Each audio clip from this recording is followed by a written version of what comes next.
আজকের মতো তো কাট কাটা হয়ে গেছে, যাই তাড়াতাড়ি বাড়ি যাই গে।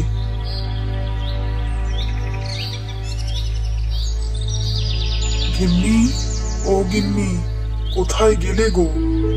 দেখো গিন্নি, আজ কত কাঠ কেটে এনেছি, এগুলো যাবো শহরে বিক্রি করতে। হ্যাঁ গো, তাই তো দেখছি। ঠিক আছে ঠিক আছে, তুমি এসে আগে কিছু খেয়ে নাও। আহ, শান্তি। বড্ড খিদে পেয়েছিল।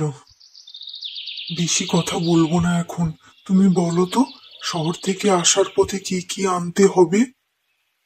কি আবার, ওই তো চাল ডাল আর কিছু তরি তরকারি আনলেই হয়ে যাবে।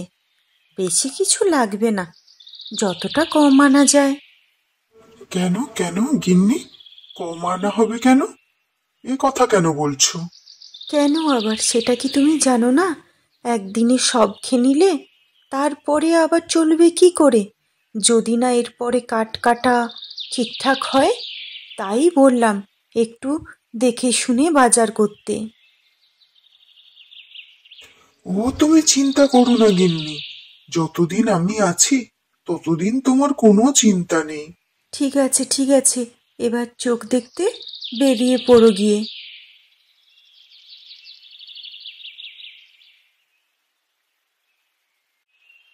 আজ কাঠগুলো বিক্রি করে অনেকগুলো টাকা পেয়েছি, বাজার হাটও সব হয়ে গেছে। যাই, গিন্নির জন্য কিছু খাবার নিয়ে যাই। কি নেওয়া যায়, কি নেওয়া যায়? ওই তো, ওখানে একটা রুটি ভাজা দোকান দেখছি, ওখান থেকে গিয়ে গিন্নির জন্য রুটি নেই। গিন্নি আমার রুটি খেতে খুবই ভালোবাসে, আজ গিন্নি খুব খুশি হবে। যাই তাড়াতাড়ি। এই যে ভায়া, গরম গরম রুটি পাওয়া যাবে তো এখন? গরম গরম হওয়া চাই কিন্তু। আজ্ঞা বাবু মশাই, কটা লাগবে বলুন না। কটা আবার? ওই গোটা চারেক দাও গে। গোটা চারেক হলেই হবে। বেশ গরম গরম করে দেবে কিন্তু, আমার গিন্নি গরম গরম রুটি খুব ভালোবাসে। আজ্ঞে বাবু মশাই, চারটাতেই কি হয়ে যাবে আপনার? হ্যাঁ হ্যাঁ, চারটাতেই হয়ে যাবে, আমরা তো বুড়ো বুড়ি দুটো মানুষ। এই নাও, টাকাটা নাও, আর আমাকে চারটে রুটি দাও। এই নাও বাবু মশাই, আপনার গরম গরম রুটি।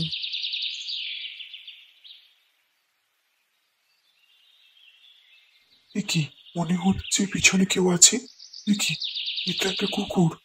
ও মা গো, এই কুকুরটা আবার কোত্থেকে এলো? এ আবার কামড়ে টামড়ে দেবে না তো? কি জানি, তাড়াতাড়ি পা চালিয়ে বাড়ি যাই। জানি না কুকুরটা কোন মতলবে আমার পিছু ধরেছে। কি যে করি এখন, বুঝতেও পারছি না।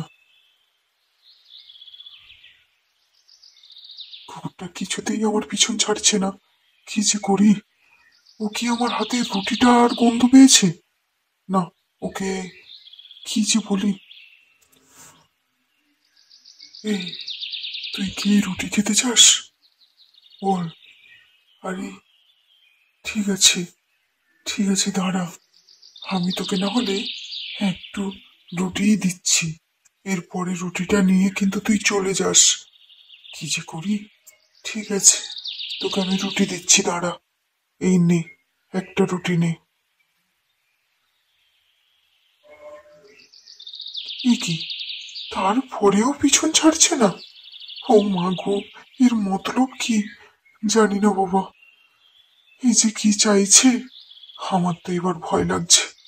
কি রে, কি চাইছিস তুই? তোকে তো আমি আমার ভাগের রুটিগুলো দিলাম, আর এটা আছে আমার বউয়ের রুটি, সে রুটি খেতে খুব ভালোবাসে। তুই, আমি, তুই এখান থেকে যা যা যা যা, আমার খুব ভয় করছে। ও মা গো, এ তো দেখছি তেরে আসছে। না না, তাড়াতাড়ি যাই। গিন্নি, গিন্নি, দরজা খোলো গিন্নি, গিন্নি।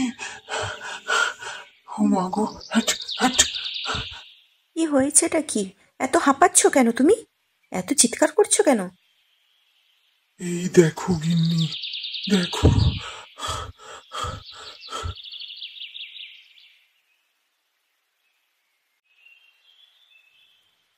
ওমা, এই তো দেখছি একটা কুকুর। দেখে মনে হচ্ছে কারোর পোষা কুকুরই হবে। সে তুমি যাই বলো গিন্নি, ওকে ওকে আমার খুব ভয় করছে। ওকে আমি আমার হাতের দুটো রুটিও খেতে দিলাম। আমি আমার ভাগে সব রুটিগুলো দিলাম, আছেই শুধু তোমার ভাগের দুটো রুটি। তারপরেও এ আমার পিছন ছাড়ছে না। সে যাই হোক, ওর মনে হয় খুব খিদে পেয়েছে। দাও দাও, ওকে ওই দুটো রুটিও খেতে দিয়ে দাও। দেখে বড্ড মায়া হচ্ছে। দাঁড়িয়ে আছো কেন? দাও, রুটি দুটো দাও, ওকে খেতে দিয়ে দাও। দেখতে পাচ্ছ না মুখটা কত মায়া ভরা। কিন্তু গিন্নি, ওকে যদি রুটি দিয়ে দিই তাহলে তুমি কি খাবে? তুমি তো না খেয়ে থাকবে। তাতে কি হয়েছে?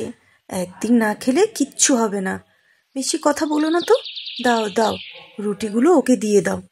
ঠিক আছে, তুমি যখন এত করে বলছো, এই নে, নে দুটো রুটি, নে খা তুই।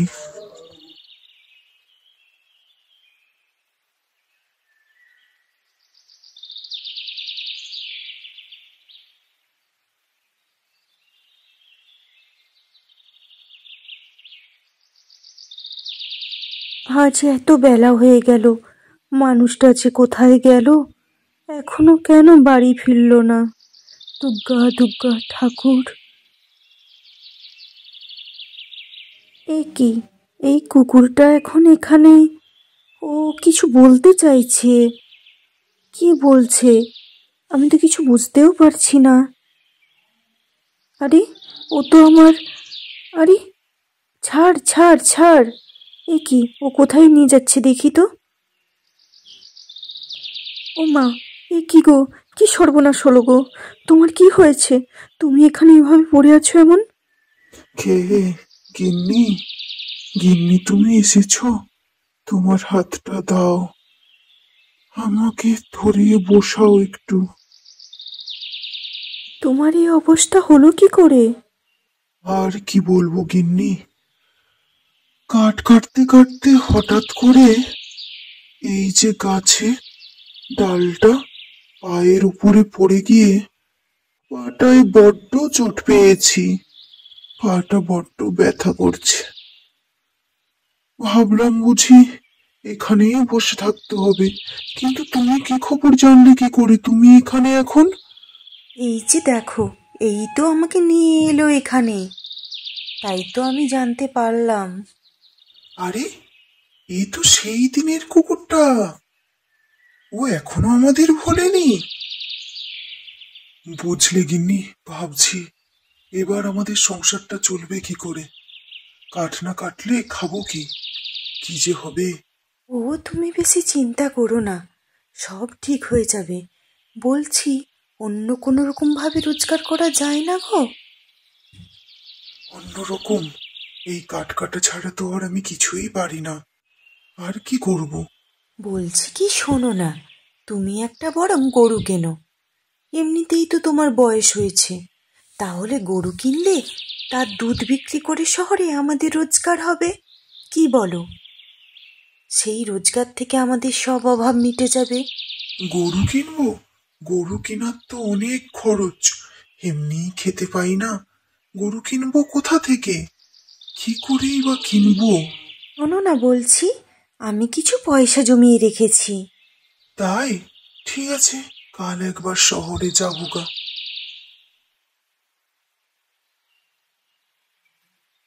এই যে ভাই, তোমার গরুর ওই সাদা গরুটার দাম কত? এর দাম বাবু 3,000 টাকা। 3,000 টাকা? ও মা গো, এত দাম! আচ্ছা বাবা, ওই সাদা গরুর পাশে কালো গরুটার দাম কত শুনি? ওটার নিশ্চয়ই একটু কম দাম। আজ্ঞে বাবু, ওর দাম 2,000 টাকা। 2,000? মা গো, এত দাম! আমার বোধহয় আর গরু কেনা হবে না। এত দাম দিয়ে কি আর গরু কিনতে পারবো? কি যে হবে। কি ব্যাপার বাবু মশাই, এখানে বসে আছেন মাথায় হাত দিয়ে? আগে বাবা, গরু কিনতে এসেছিলাম। ওই দূর গাঁ থেকে এসেছিলাম এখানে গরু কিনতে, কিন্তু এত দাম। ও, এই ব্যাপার। আসুন, আপনি আমার সঙ্গে আসুন। দেখুন, এখানে কত সুন্দর সুন্দর গরু আছে। দেখুন তো, এখানে এত গরুর মধ্যে কোন গরুটা আপনার ভালো লাগে? কিন্তু বাবা, আমার কাছে তো বেশি পয়সা নেই। পয়সার কথা আপনাকে ভাবতে হবে না, আপনি বলুন কোনটা পছন্দ। আহা, ওই সাদা ধবলি গাইটা খুব সুন্দর, কত সুন্দর চেহারা, দেখতে কত সুন্দর। ঠিক আছে, আপনি তাহলে ওটাই নিয়ে যান, এই সাদা গাইটাই নিয়ে যান, কেমন? আচ্ছা বাবা, তোমাকে একটা আমি কথা জিজ্ঞেস করতে পারি, যদি কিছু মনে না করো? কি কথা বলুন। আচ্ছা বাবা, তুমি কেন আমার এত উপকার করছো? তবে শুনুন, একদিন আপনি আর আপনার স্ত্রী আমার এক পোষা কুকুরের প্রাণ বাঁচিয়েছিলেন। সেদিন শুধু আমার পোষা কুকুরের প্রাণ বাঁচেনি, সেদিন আপনাদের দেওয়া ওই রুটির টুকরোতে আমারও প্রাণ বেঁচেছিল। আমি খুব অসুস্থ হয়ে পড়েছিলাম, কয়েকদিন কিছু খাবার জুটেনি। ওই রে মন্টু, এদিকে শোন, আয়, এই যে। আরে, এই কুকুরটি আপনার কুকুর? হ্যাঁ, আমি আর মন্টু আমরা একসঙ্গেই থাকি। কয়েকদিন অসুস্থ হয়ে যাওয়ার কারণে না আমি খেতে পেয়েছিলাম না ও খেতে পেয়েছিল। তাই আমি যখন 2-3 দিন পর একটু সুস্থ হলাম, একদিন ওর পিছু পিছু গিয়ে দেখি আপনার বাড়ির সামনে ও গেছিল। আর সেই দিন আপনাদের দেওয়া ওই রুটির টুকরোতে আমার আর মন্টুর প্রাণ ফিরে পেয়েছি। আমি ওই গাছের পিছন থেকে সব দেখেছিলাম, তাই ভেবেছিলাম যদি কখনো সময় আসে আপনার উপকারের যদি একটু প্রতিদান দিতে পারি। যাক, মন্টু গিয়ে আপনাকে আর এই ধবলি গাইকে বাড়ি পৌঁছে দিয়ে আসবে, কেমন? চিন্তার কিচ্ছু নেই। তুমি খুব ভালো মনের মানুষ বাবা, ভগবান তোমায় অনেক আশীর্বাদ করুক, অনেক আশীর্বাদ করুক।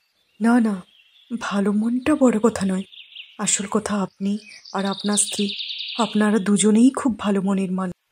হ্যাঁ, যে নিজে ভালো হয় সে সবাইকেই ভালো চোখে দেখে। না, ঠিক সেরকম কিছু না। না বাবা, সেরকম কিছু না নয়। আচ্ছা বাবা, তোমার বাড়িতে কে কে আছি? আমি একা মানুষ, আমি আর আমার এই মন্টু, আমরা দুজনই দুজনের, আর কি।